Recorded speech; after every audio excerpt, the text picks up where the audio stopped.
I'm Michael Fox, and this is the Prospector Podcast. And I have joining me, I have Michael Rowley, who is the president and CEO of Stillwater Critical Minerals.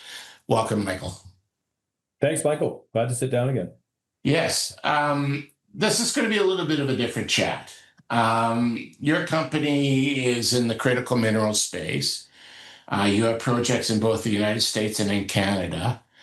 And there's been a lot of talk, in both countries, critical metals, critical minerals. We got to do something about it. China has them all. We need them, and they're not going to give them to us. So what I like to do sometimes, and especially when it comes to government, it's like I hear what you say, I see what you do, and I'd like to kind of take the two countries and talk about what's been said and what's being done or not being done. So before we get into that too far, let's talk about your company.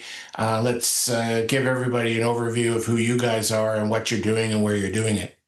I'd be glad to, yeah. And also grateful for further discussion. I think we're well positioned, as you note. Our flagship asset, our namesake, is the Stillwater District of Montana. And the Stillwater Igneous Complex is very significant in critical minerals. The U.S. government has looked to the complex for over 100 years for exactly this. We have half of it. We share it with Sibanye and their producing mines and their smelter refinery complex. We've brought in talent from Ivanho to guide us, and we're basically applying those giant mine models from the Bushveld Platreef district to Montana, similar rocks. We brought Glencore in as a 15% shareholder. They've confirmed their participation in this latest third check to us, actually, which is very significant. 1.6 billion pounds of nickel, copper, cobalt, 3.8 million ounces of platinum group elements, and gold. Drills are on their way right now. And as we'll get into, I've met both congressmen, both senators. We're doing really good things in government there. We also have a critical minerals project in Alaska, the Duke Island project, much smaller, Stillwater, Montana, by far the flagship. But that has brought an introduction to Murkowski of Alaska. And of course, she's a pioneer of the whole critical minerals movement in the U.S. We have a critical minerals project in the Yukon as well. We have the largest property in the Kluane Belt, adjoining the Wellgreen deposit, which was being advanced by Nickel Creek Platinum. They seem to be kind of stalled at the moment, but we can get into that. We have a very good interest, 49% now, in a large gold project in Ontario, less relevant to this call, but it does give us good exposure to the gold space. That is the Black Lake Drayton project, and the partner there, it is Heritage Mining. They're drilling now. And we maintain a back-end right on a past-producing mine in BC, the Yankee Dundee mine, gold, silver, lead, zinc. I guess those are critical minerals.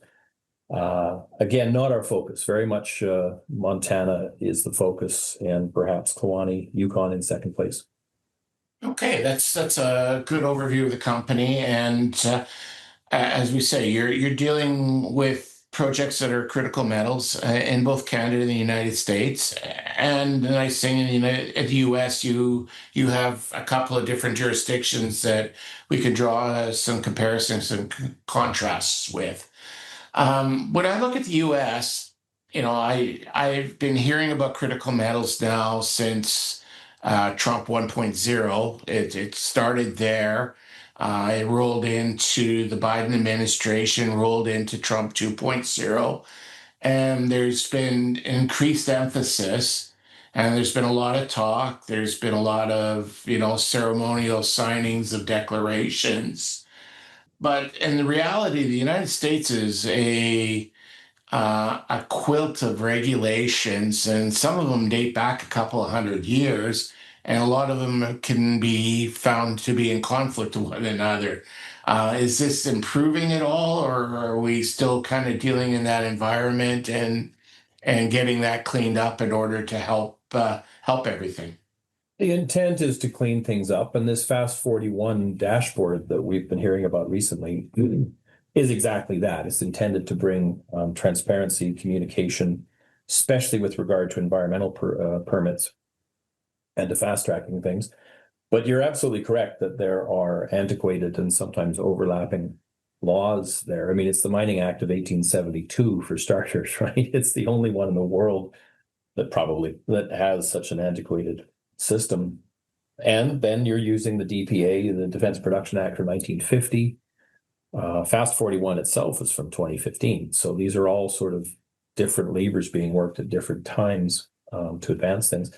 Yeah, it's interesting when they do that because it's like taking old legislation and repurposing it because they don't, and it's almost because they feel like they can't get new legislation through Congress.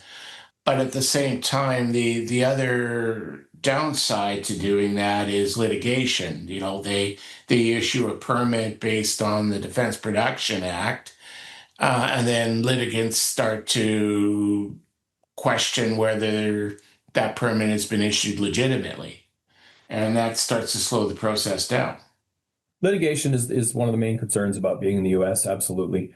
It certainly helps to be in a mining-friendly district, and that really is the point, probably about Canada as well, certainly about the US. Where we are in Stillwater, we've had literally no negative feedback to date. Mining is well liked. It's credit to our neighbor, Sibanye, and their Good Neighbor Agreement, and the jobs they've created there.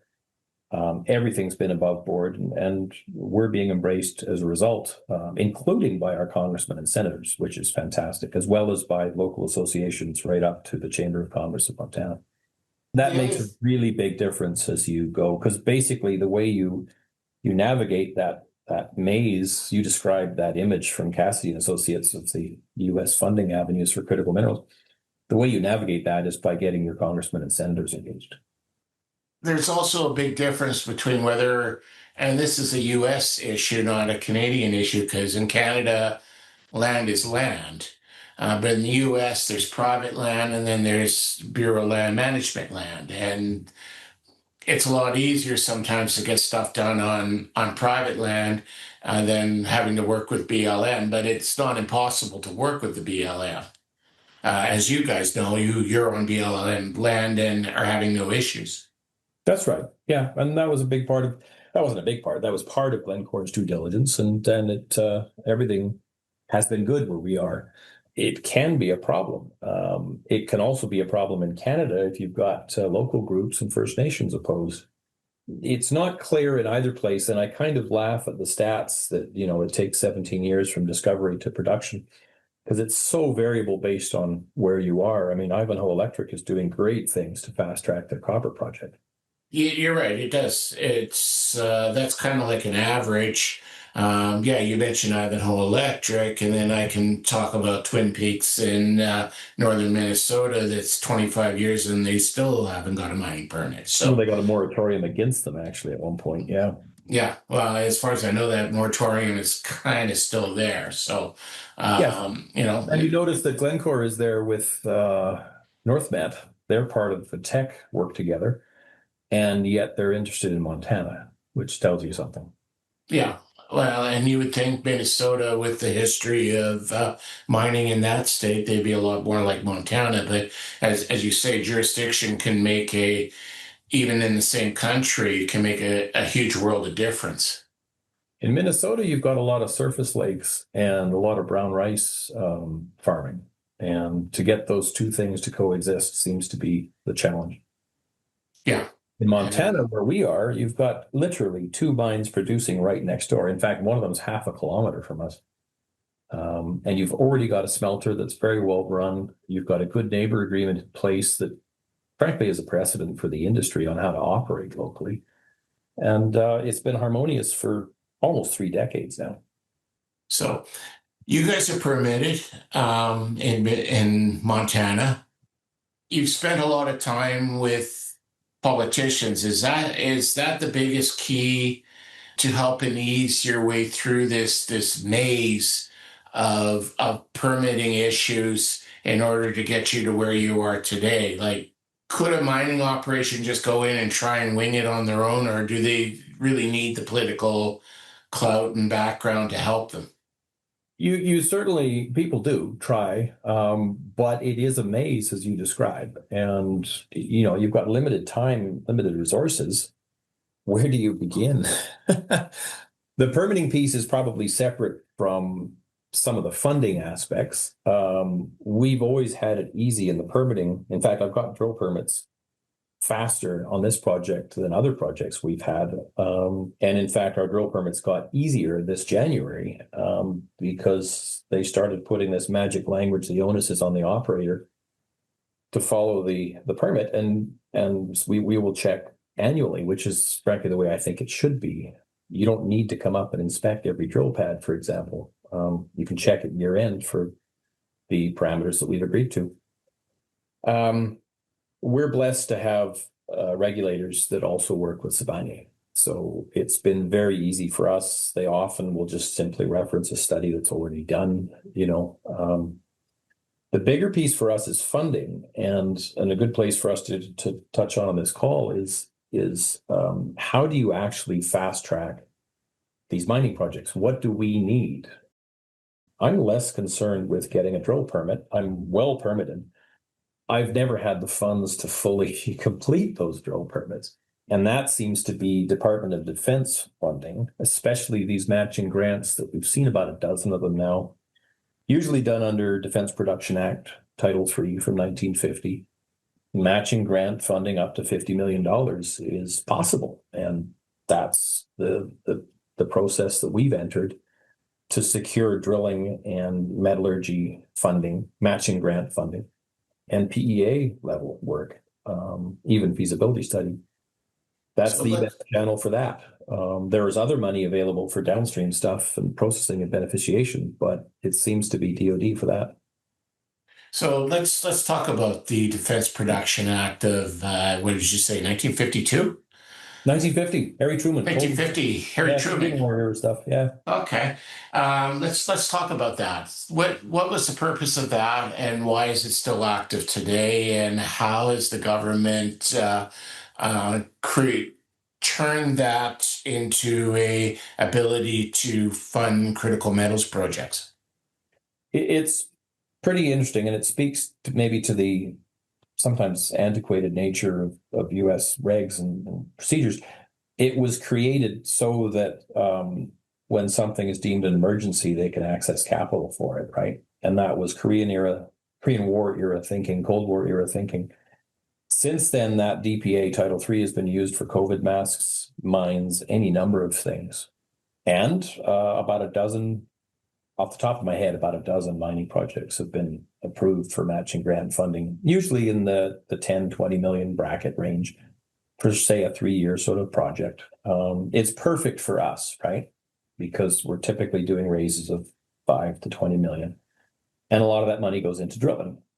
So the administration has called on that, recognizing the emergency, and that's the best channel to access fund. It kind of speaks to the antiquated nature of it, that it's from 1950, but it's the preferred lever to work for that. It seems antiquated, but at the same time, it kind of makes sense because a lot of the critical metals are for military use, and a lot of them are controlled heavily by China, which isn't necessarily considered the most friendly of states. So it would make sense that this would be a lever that critical metals companies could pull in order to get funding. So if I understood you correctly then, so you raise $5 million, you're going to put that in the ground. The U.S. Department of Defense comes in and matches that money, so you now have a $10 million budget. Did I understand that correctly? That's exactly right. Yeah, and we've seen that in place for Graphite One and other projects already. And the way to really move quickly through the process is to be sure that you've got congressional support and senatorial support when it gets proposed in the House. And that's the piece. They invite white papers all the time. There are various channels for that. That's where you present your case and your project and you say, look, nickel, cobalt, PGMs are important. You talk about market, you talk about Chinese dominance. But what will really get this thing moved along is having a congressman or a senator there, or both, to drive it home, to make sure it reaches an actual appropriation on the budget. Now, is that a state level congressman and senator, or is it a national congressman and senator? No, it has to be, Preferably from the state. it has to be federal. And that's the process that we're in. And that's why it's so significant that Troy Downing, our congressman, came out to site last October. You've seen those pictures in my deck. Yes. We had a fabulous tour. He brought 4 people in total came out, including him. And the only thing he didn't like was the fact that he couldn't fly the helicopter himself because it's a contract helicopter. But he came away with a real understanding of the Stillwater expansion, which is us, and what we could do to make Sibanye economic. They're currently sub-economic. We would bring these Platte Reef models, these wider widths, this better commodity suite. Everything else that we do is the same as what they're doing. It's nickel sulfide, copper sulfide base. Flotation is a first step, It really is just an expansion, but he gets it now, and he's preaching that around DC, and that helps us immensely. So the stuff that's coming from the DoD is the funding is best suited for exploration developers such as yourself versus somebody that's going to build a mine, or if you were to go to build your mine and you're needing, $100 million. Is that still within the DoD funding? Because I've seen the funding chart. It's kind of like a lava lamp. It's constantly these large blobs that are moving around. If you stare at it too long, it's kind of mesmerizing in a lot of ways. But that is kind of the difficulty in finding funding in the United States for projects. You knock on one door, no, that's not us. So you have to go knock on another door. It's not us. You knock on the third door. Yeah, it used to be us, but it's them now. And it can take you quite a while to find the source. That's exactly right. Thankfully, we got in early with the DoD, and they were very supportive. They did say mining frustrates them because they don't understand why it takes so long. The example they gave was that they would like to fund just like a chip factory, building another chip factory and just double capacity that way. Mining isn't like that, as you well know. But they get it, and this is the best avenue. It's basically the only avenue to fund the stage of work and what Stillwater needs to do, which is get through feasibility studies, 80% of the budget on drilling, the rest on metallurgy, various engineering studies. That's this. The larger level of funding that you mentioned can be from a number of places. Recently, Montana secured a $1.6 billion loan for a jet fuel, biofuel plant in Great Falls. I believe it's called Montana Renewables. And that, I think, was DOE funding. And it's a loan. It's either a loan or a loan guarantee. As you get to those bigger numbers, bigger things become possible, but you're now too big for this DPA. Well, you need congressional approval, actually, is the point, if you're going to go above 50 million on a DPA. We're talking about DOE funding for possibly hundreds of millions for hydrometallurgical work in southern Montana. But that's the more downstream piece that's more appropriate for the Department of Energy funding. It seems to be Department of Defense for actual drilling and mine planning. Okay. Now, we spent a lot of our time talking about the big flagship in Montana. You have another project that's in the state of Alaska, still part of the United States, but a completely different jurisdiction. So how does things differ from operating in Alaska versus operating in Montana as far as accessing same kind of government funds? Or does it change, or is it kind of the same?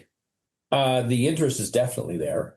And Alaska recognizes that they have a lot of small communities that are dependent on oil and gas that may diminish. So they need to transition. Duke Island, as you've seen in news, shows good potential for hydrogen production, for carbon sequestration, same things that we're looking at in Montana. But they're more out in front in Alaska because Alaska is very keen to develop those things. Also, the project is just not as advanced as Stillwater is. It has no resource. It has no active mining neighbor. So these are better cards to play in Alaska. We have the attention of Senator Murkowski. She, of course, was one of the absolute first drafting critical minerals lists back in 2016, those first USGS lists. And we're working with USGS actually in both states. They've been fabulous partners. Definitely something to be done in Alaska, but it takes a backseat to Montana in terms of size.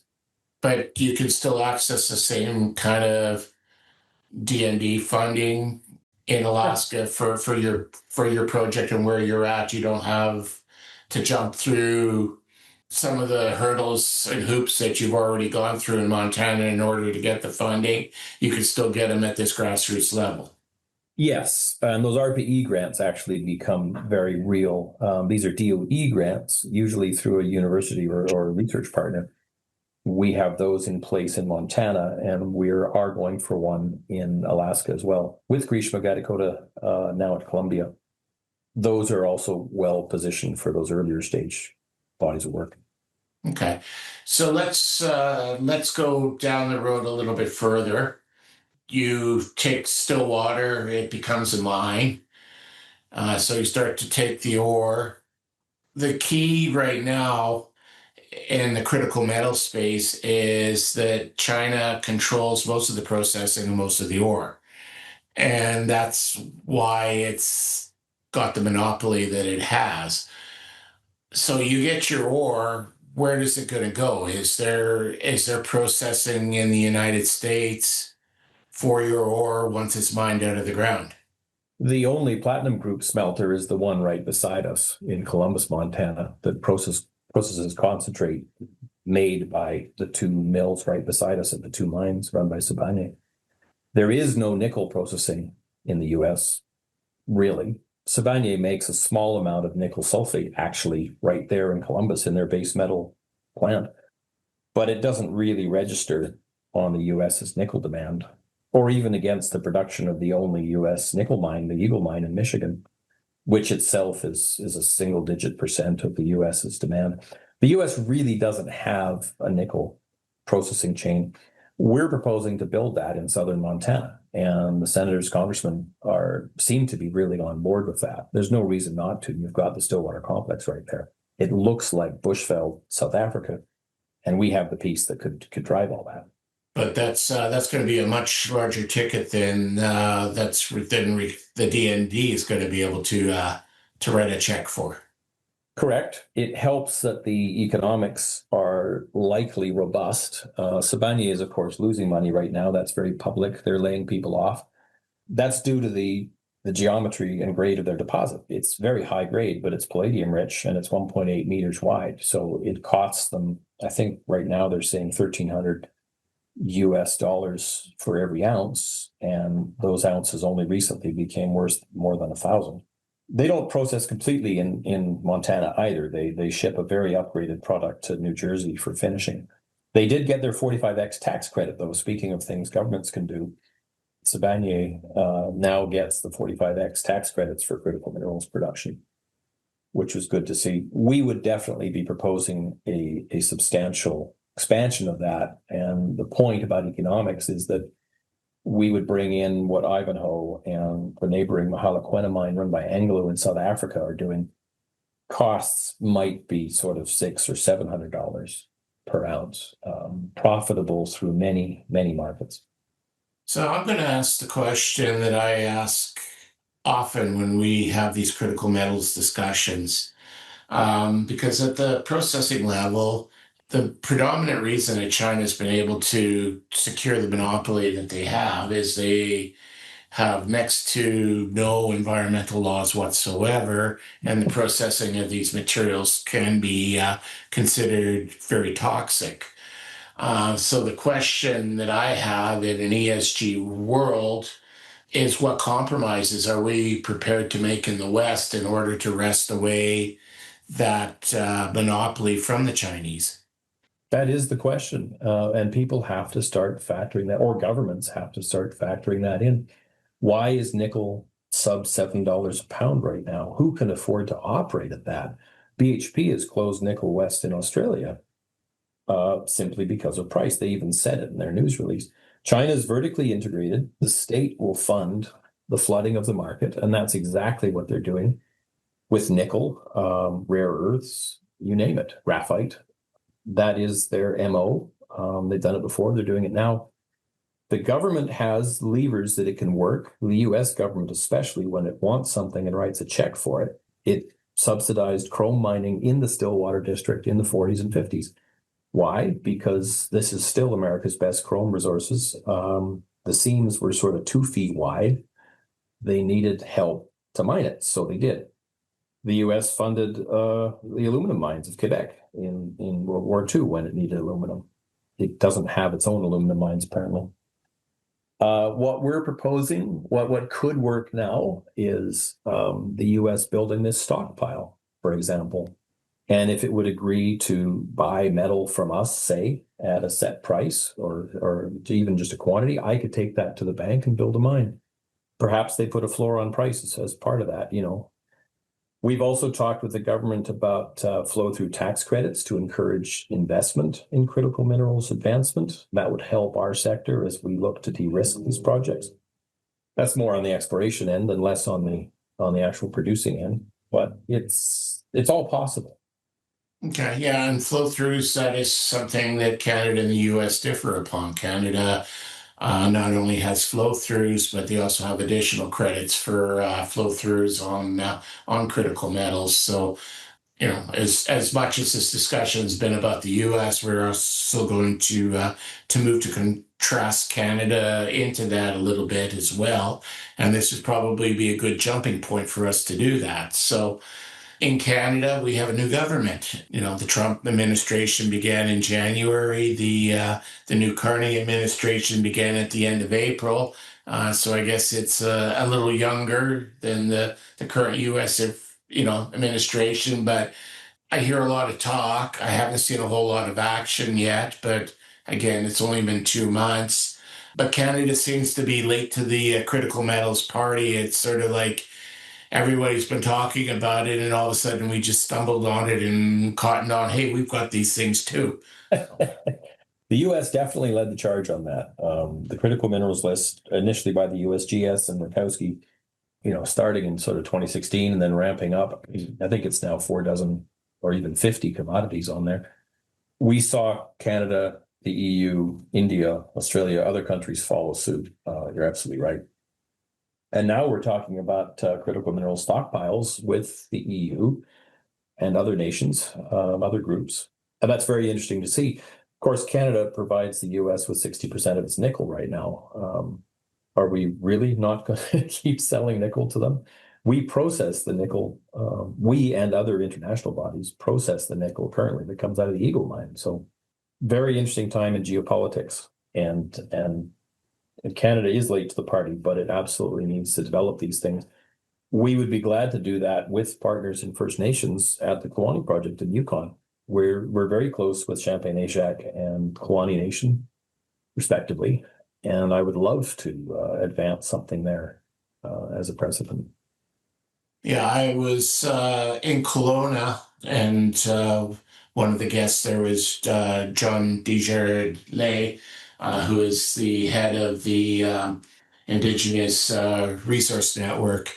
And he made a very poignant statement on critical metals in Canada, which is there isn't a critical metal project in Canada that isn't either on First Nations land or nearby First Nations land. So everything's going to have to run through the First Nations in Canada in order to move things forward. So that's going to be a little bit different than the United States in that there's other partnerships that could be forged than just with government. So. But I've had Americans comment that the one thing Canada gets right is First Nations co-ownership of these projects, right? Definitely.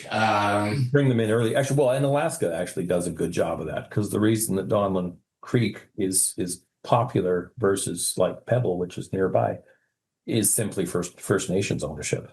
And we don't have that in Montana, but it's necessary early on to just engage properly in the community, whatever that means. Yeah, and the engagement never stops. It's like Right. it's like a relationship. It keeps going and going and going and evolving. So as Sure. projects evolve, so do the relationships. As I say, we've had a lot of talk in Canada, not so much action apart from what we spoke about a few moments ago with regards to the flow-through system, which doesn't exist in mining resources. It does in oil and gas in the United States. But in Canada, we get extra credit if the projects are critical metals. But what else could Canada learn by how the United States operates and funds their projects or are planning to fund their projects that we could implement in Canada and play catch up? Well, I think it has to be that state level support of projects, whether it's a direct investment, whether it's simply guaranteeing a buy of the product. You hit on it earlier when we talked about China and also to some degree Russia and state-funded operations, right? You can't compete with that. If you really care about politics and ESG and such, at some point, and that's actually a correct use of a tariff, really, potentially, to recognize that a country is undercutting, underperforming environmental standards, humanitarian standards to deliver cheap product. Maybe it does take government intervention. Maybe it is Canada and the EU cooperating on a stockpile or co-owning projects at some level. Just decide, as the US has, that these are infrastructure related and bundle them under that umbrella. You mentioned that the Eagle Mine in Michigan is sending their nickel for processing in Canada. Do we have an opportunity in Canada to pick up the ball and process a lot of the ore that maybe is coming from the US because there isn't processing in the US? Are we further ahead in our processing abilities? We are. The US has smelters and processing, and both countries are trying to grow it. In fact, many countries are now. It's kind of the point of this call. Where that lands, I don't know, but the West certainly needs to build its supply chains and have greater independence. Where do you build them would become the question. You know, Talon has proposed something in North Dakota on an old industrial site. That makes some sense. That would be a good central location. Columbus, Montana, near us, is already producing, and it makes sense to expand that. Canada, yeah. Glencore has a number of operations in Canada, and we're, of course, they're shareholders of ours. Where do you expand? You know, the tech facility in BC is already prominent in the critical minerals circle and a good recycler, actually, a good example of what's possible. Glencore is doing that in the East as well. Expanding these makes a lot of sense. But we would need to do a lot more expansion and creation of new processing in order to supply the needs that we would need to supply, or are we going to offshore that to other, say, more friendly nations? Correct. Yeah, I think Norway has some in the terms of nickel. I think we typically overflow to there. Hydromet becomes part of this too, because you don't need to use pyromet, which is smelters. Smelters are difficult to build. They're not always popular, and they're expensive, and they're a bit like power plants. You kind of want to build them and run them at 90% capacity. Hydromet is better recoveries, much lower environmental footprint, and faster to build and much more scalable, and actually makes a better end product for a lot of these uses anyways, because you don't need to make a brick of 99% pure nickel for many of these uses. You need to make a nickel sulfate or whatever. So Hydromet is very interesting to us, and companies like Lifezone and Glencore and others have their processes in this regard, which are interesting and would actually be a way to rapidly expand capacity in the critical minerals space without building smelters. Okay. Explain the difference between pyromet and hydromet, just because most of our listeners probably aren't going to understand the difference. Sure. Well, pyromet, you're basically burning, hence pyro, and you want ideally an ore like a sulfide ore, which is many Western ores or sulfide ores, where it has a fuel value. And from there, you're basically burning to recover metals and the sulfur product as well. That is the old style of of processing. Hydromet involves dissolving a concentrate in typically acid and separating from there. The benefits are you're not burning anything. You also can have much greater recoveries and much greater control on the process, more steps. The concentrate that you make for each possible system also changes, because if you're shipping a concentrate to a smelter, you probably have to make a higher grade of concentrate. You probably leave more metal behind at the plant.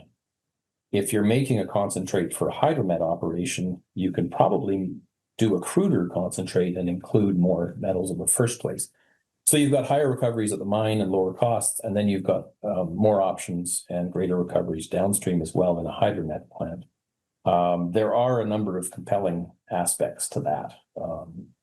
We've obviously looked at this in Montana, but these apply in Canada as well. Yeah. So if you're thinking of a pyromet kind of smelter, you're thinking like the Trail smelter in Correct. southern British Columbia. And where would one find a hydromet smelter that the people might be somewhat familiar with? There are fewer examples. It's more of a nascent technology. I like what LifeZone is doing and proposing at their Kabanga project in Tanzania. I like what Sibanye does in Columbus. Admittedly, it's only partly hydromet.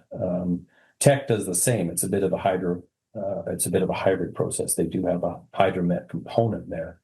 These would be full hydromet plants, and Glencore has their system. I believe it's called XPS, and LifeZone has theirs. The technology is there and is partially in use. So when you're building these plants, are they best to be built where you process the nickel, it goes off to, for industrial use? Is it best to build these near the end users or best to build these near the mine sites? Ideally, you're definitely concentrating near the mine site. As you know, you never ship ore any appreciable distance.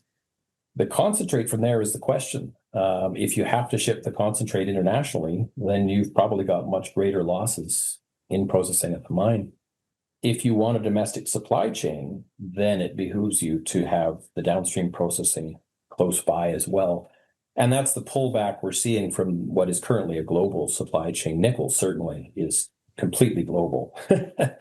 I mean, the small amount of concentrate that the Eagle mine makes goes to Canada or Norway or China or somewhere, and then somewhere else to be processed further, and it may eventually come back in a battery or an alloy. It's a very global system. Both countries have expressed desire to have domestic supply chains. So now you're talking about concentrating near the mine, as always, and then processing somewhere within that same country to make those end products. Last question I have to kind of put a bow on all of this. Historically, Canada and the US have been the best neighbors, at least for the last 100 years. We do still remember burning down the White House in some point in around 1812, but until recently with Trump and his tariffs, that kind of neighborly feeling has kind of gone away. Now, do we need to get back to that and work in tandem to be effective and efficient at this? Or is it going to be each country on its own? No, I think that's a first tactic. And I don't think that will stand. I mean, we know that America needs our potash and probably our expertise as well. It's widely understood why this company is it has a primary listing in Canada and also listings in the States, and why we have to bring in expertise from South Africa to guide us in our expansion, right? Those that know get it, that mining is international, and big mines especially are international for a reason. So I see cooperation ultimately. I think the tariffs are a first step, a negotiating tactic. In some cases, they are warranted to recognize the lower standards in China, for example, and to properly price that metal on these shores. Other tariffs, not so much, maybe just a negotiating tactic. Ultimately, I think we'll get to a better place. Well, one can hope so. If they want to follow the Stillwater story, how do they best do so, Michael? Criticalminerals.com and info@criticalminerals.com as well. Wonderful. I want to thank you very much for joining me today. This has been a fabulous conversation. And these kinds of conversations are going to have to continue to be had because people are starting to wake up to the issues around critical metals, but a lot of them really don't really understand what the problems are, and they do try and oversimplify the complex. Absolutely. And the conversations that are now underway, we've been having in our industry for a couple of years now, reaching back 7 years for me. But it's good to see it talked about more widely. And geopolitics and the tariffs you mentioned are actually educating people on where their stuff comes from. And that's the core of the conversation. Yeah, I agree. Thanks again for your time, Michael. You bet. Thank you. Although the Prospector News has received no compensation for this particular podcast, Stillwater Critical Metals is, in fact, a paid sponsor of the Prospector News, and the host does own shares and warrants in the company bought at the market for investment purposes.